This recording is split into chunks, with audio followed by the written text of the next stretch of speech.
এই মুহূর্তে আছি নওগাঁ জেলার চকগৌড়ি এলাকা ধরে। এখানে আসলে প্রচুর সংখ্যক মানুষের সমাগম দেখছেন। কারণটা হচ্ছে যে এখানে একজন ব্যক্তি তাকে আসলে চুরির অভিযোগে কিছু লোকজন ধাওয়া করে, এরপরে তিনি পানিতে পড়ে যান এবং এরপর থেকে আসলে নিখোঁজ ছিলেন। আমরা একটু দেখাতে থাকি।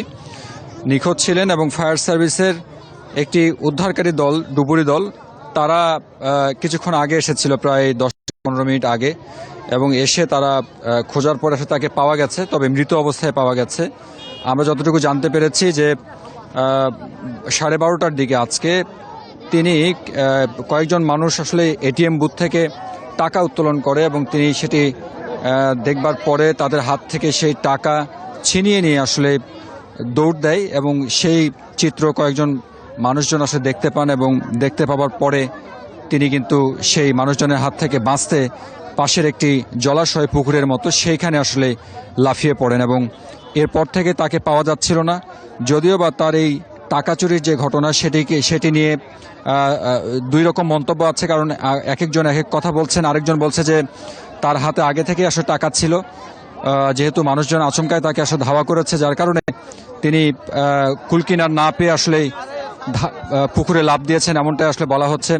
এই মুহূর্তে আপনারা দেখতে পাচ্ছেন যে ফায়ার সার্ভিসের একটি টিম তারা মৃতদেহটি উদ্ধার করেছে এবং তাকে যখন উদ্ধার করা হয় তখনও কিন্তু তার হাতে টাকা দেখা গেছে। এখানকার স্থানীয় মানুষজন বলছেন যে আসলে তিনি হয়তোবা নেশাগ্রস্ত ছিলেন বা নেশা করতেন মাঝে মধ্যে, এরকমটাও কিন্তু বলা হচ্ছে বিভিন্ন মানুষজনের পক্ষ থেকে। আমরা একটু কাছাকাছি গিয়ে ফায়ার সার্ভিসের যারা উদ্ধার কর্মী আছে তাদের সঙ্গে একটু যদি কথা বলার চেষ্টা করি। আমরা একটু উদ্ধার যারা করলেন এই মুহূর্তে আমরা একটু তাদের চেষ্টা করি। আপনি দেখতে পাচ্ছেন যে প্রচুর সংখ্যক মানুষজন এখানে এই মুহূর্তে উদ্ধার করা হয়েছে। একটু জি হ্যাঁ, আপনি দেখতে পাচ্ছেন যে এই মুহূর্তে আসলে মানুষজন ঠিক এখান থেকে 10 থেকে 15 হাত দূরে যে জলাশয়, যেখানে আসলে তিনি লাফিয়ে পড়েছিলেন, সেই জায়গাটা, এবং সেইখান থেকে কিন্তু তাকে উদ্ধার করা হয়েছে। যেহেতু প্রচণ্ড শীত এই উত্তরাঞ্চলে যাচ্ছে, তাই একটি মানুষ পানিতে আসলে কতক্ষণ বা বেঁচে থাকতে পারে। আমরা একটু যদি ছোট করে বলেন যে আসলে কি ঘটনা ঘটেছিল, এখন কি অবস্থা একটু। আচ্ছা, উনি অফিসের কথা বলছেন, তারপরে হয়তো গণমাধ্যমের সঙ্গে কথা বলবেন। তো যেহেতু প্রচণ্ড ঠান্ডা যাচ্ছে, সেই জায়গায় তিনি যদি পানিতে লাফিয়ে পড়েছিলেন, সেখানেই কিন্তু তিনি মারা গেছেন। এই মুহূর্তে আসলে তাকে মৃত অবস্থায় উদ্ধার করা হয়েছে এবং উৎসুক যারা মানুষজন, তার বয়স যে খুব একটা বেশি হবে তাও না, হয়তো 35 থেকে 38 বছরের মতো বয়স হবে তার। 35 থেকে 38 বছরের মতো বয়স হবে। তার মাকে আমরা দেখেছি এখানে কান্নাকাটি করতে আমরা দেখেছি তার মাকে এবং তার আত্মীয় স্বজনকে। তাদের দাবি হচ্ছে যে আসলে তিনি এই টাকাটা আসলে চুরি করেননি, এটি আসলে তার কাছে আগে থেকে ছিল, এমনটাই কিন্তু বলা হচ্ছে। আমরা এই ফায়ার সার্ভিসের যারা ঊর্ধ্বতন কর্মকর্তা আছে তারা একটু কথা বলছেন, আমরা একটু তাদের কথা একটু শোনার চেষ্টা করি। খবর আমরা জানি না, আমরা ডুবে গেছে এইটুকুই জানি। আমরা এইভাবে আসা উদ্ধার করি। আপনাদেরকে কে জানিয়েছে এখানে? আমরা রাজশাহী কন্ট্রোল রুমের মাধ্যমে জানি। রাজশাহী কন্ট্রোল রুমে জানাইছে, আমাদের কন্ট্রোল রুমকে আমাদের অবগত করছে, আমরা উদ্ধারের জন্য চলে আসছি। আপনারা কি মৃত অবস্থায় উদ্ধার করেছেন?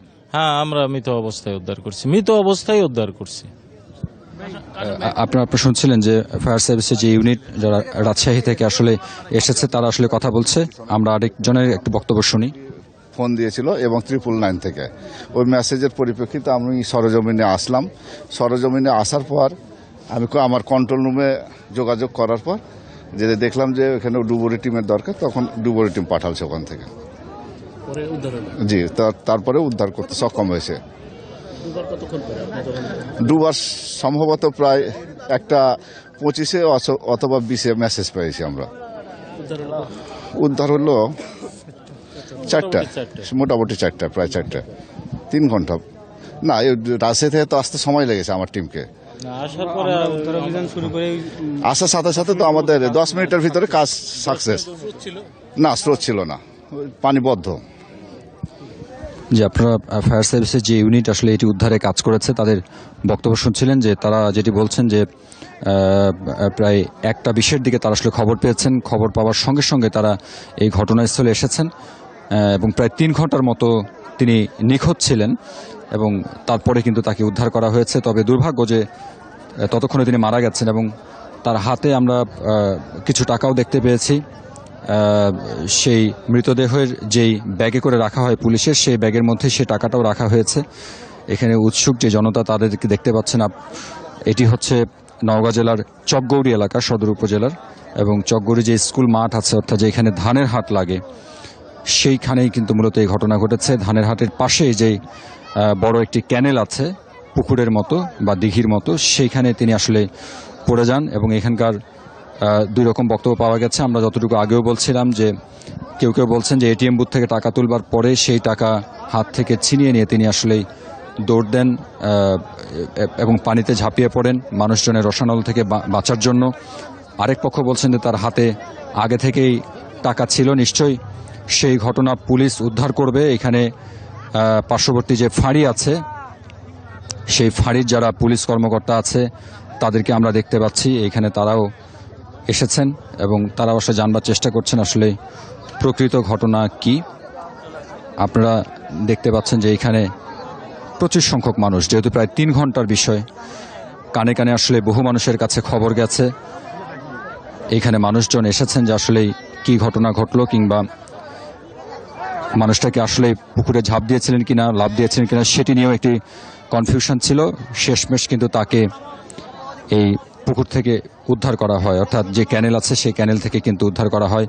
যেহেতু প্রচণ্ড রকম ঠান্ডা যাচ্ছে, এই ঠান্ডার মধ্যে তার যে আসলে বেশিক্ষণ বেঁচে থাকবার কথা নয় সেটি কিন্তু আগে থেকেই ফায়ার সার্ভিসের যারা কর্মী তারা যখন প্রথমে উদ্ধারে নামেন তখন কিন্তু তারা বলছিলেন, এবং অনেক কষ্ট করে তারা বেশ কিছুক্ষণ খোঁজ করবার পরেই কিন্তু উদ্ধার করা হয়েছে। আপনারা জানেন যে নওগাঁয় যেহেতু ফায়ার সার্ভিসের কোনো ডুবুরি ইউনিট নাই, যার কারণে এইখানে যে কোনো ধরনের পানির নিচে যে খোঁজার যে বিষয় সেটি করতে গেলে রাজশাহী থেকে ইউনিটকে আসলে খবর দিতে হয়, এবং সেই কাজটি কিন্তু এখানকার যারা আশপাশের লোকজন আছেন তারা তাদেরকে খবর দিয়েছিলেন এবং তারা এসে কিন্তু সঙ্গে সঙ্গে এখানে নেমে যে উদ্ধার অভিযান সেটি কিন্তু শুরু করে। প্রায় 1 ঘন্টার মতো তারা এই অভিযান পরিচালনা করে এবং এরপরেই কিন্তু তাকে আসলে উদ্ধার করা হয়। আপনারা দেখতে পাচ্ছেন যে উৎসুক যারা মানুষজন, এবং যেহেতু যে ব্যক্তি মারা গেছেন তারও বাড়ি আশপাশেই, যার কারণে তার যারা আত্মীয় স্বজন আছে তারাও কিন্তু এসেছেন এবং তারা কিন্তু দাবি জানিয়েছেন যে আসলে তিনি চোর ছিলেন না কিংবা এই চুরির সঙ্গে যুক্ত ছিলেন না, কিন্তু